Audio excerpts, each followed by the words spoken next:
बहुत शुक्रिया हमारे साथ जुड़ने के लिए। वहीं जम्मू कश्मीर के कटरा से इस वक्त की बड़ी खबर आ रही, जहां माता वैष्णो देवी मार्ग पर लैंडस्लाइड की खबर है। अर्धकुंवारी गुफा मंदिर के पास लैंडस्लाइड हुआ है। बैटरी कार रूट में ये लैंडस्लाइड हुआ। अब तक किसी तरह के जान माल के नुकसान की कोई खबर नहीं है। भारी बारिश की वजह से लैंडस्लाइड हुआ है। जम्मू कश्मीर में अर्धकुंवारी में ये लैंडस्लाइड हुआ। मोटर मार्ग पर, जो बैटरी मोटर मार्ग है, उस पर ये लैंडस्लाइड हुआ है। लोग वहां पर पहुंच गए हैं इलाके को क्लियर करने के लिए, साफ करने के लिए, क्योंकि बारिश बहुत हो रही है। पत्थर आ गए हैं ऊपर से, गाद आ गया है ऊपर से।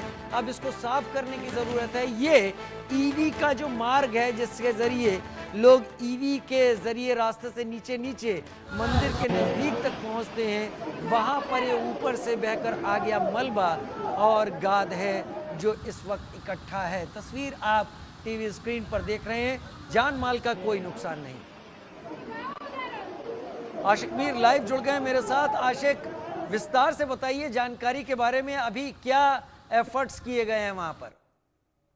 देखिए राजीव, बिल्कुल लगातार जम्मू में तेज बारिशें हो रही है और इन तेज बारिशों की वजह से कई एक इलाके जो है वहां पर लैंडस्लाइड आया है और साथ ही साथ माता वैष्णो देवी जो कि कटरा में वाक़ा है वहां पर भी लैंडस्लाइड आया है। और लैंडस्लाइड की वजह से जो रास्ता माता वैष्णो देवी की तरफ जाता है उस रास्ते पर भी काफी मलबा पड़ा है, जिसकी वजह से अब ये रूट जो है बदल दिया गया है और इस रूट पर जो है अब सफाई का काम शुरू किया गया है, क्योंकि सारे यात्री जो है वो इसी रूट से जो है यात्रा करते हैं, माता वैष्णो देवी तक पहुंचते हैं। लेकिन फिलहाल जिस तरह से वहां पर बारिशों की वजह से लैंडस्लाइड आया है, इस लैंडस्लाइड की वजह से ये रास्ता जो है मुकम्मल तौर पर बंद हो गया है और अब जो एडिशनल रूट्स है उसको यूज किया जा रहा है। और लगातार जिस तरह से बारिशें हो रही है, इन बारिशों की वजह से अब यात्री जो है एहतियाती तौर पर दूसरे रास्तों से जो है यात्रा करने के लिए निकले हैं।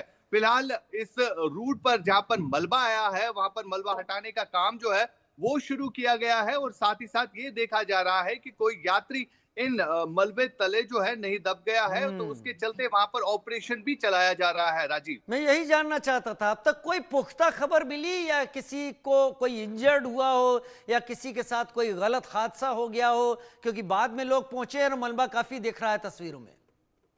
देखिए फिलहाल ये कहना अभी दुरुस्त नहीं होगा कि कोई मलबे तले दब गया है या नहीं। फिलहाल वहां पर रेस्क्यू ऑपरेशन जो है वो सरकार की तरफ से, एडमिनिस्ट्रेशन की तरफ से चलाया जा रहा है। लेकिन जिस तरह से वहां पर मलबा आया है, अचानक ये लैंडस्लाइड आया है जब बारिशें हो रही थी, तो ये रास्ता जो है पूरी तरह से दब गया है और इस रास्ते को खोलने के लिए वहां पर एडमिनिस्ट्रेशन की तरफ से कोशिशें चल रही है। हालांकि जो यात्रियों के लिए रूट है वो बदल दिया गया हम्म। है। साथ ही साथ जहां पर ये लैंडस्लाइड आया है वहां पर भी इस समय काम जो है चल रहा है, ताकि जल्दी से जल्दी इस रास्ते को क्लियर करके जो है इसी रास्ते को ठीक किया जाए, क्योंकि यात्रियों के लिए ये रास्ता जो है काफी आसान रहता है। इस रूट से यात्रा करना, जो एडिशनल रास्ता बनाया गया है वहां पर काफी मुश्किल भी आती है। लेकिन फिलहाल एहतियाती तौर पर इस रास्ते को बंद कर दिया गया है और दूसरे रूट का इस्तेमाल किया जा रहा है और लगातार वहां पर रेस्क्यू ऑपरेशन जो है वो चलाया जा रहा है। आशिक राजीव, मीर, बहुत शुक्रिया आपका मेरे साथ जुड़ने के लिए इस जानकारी के साथ।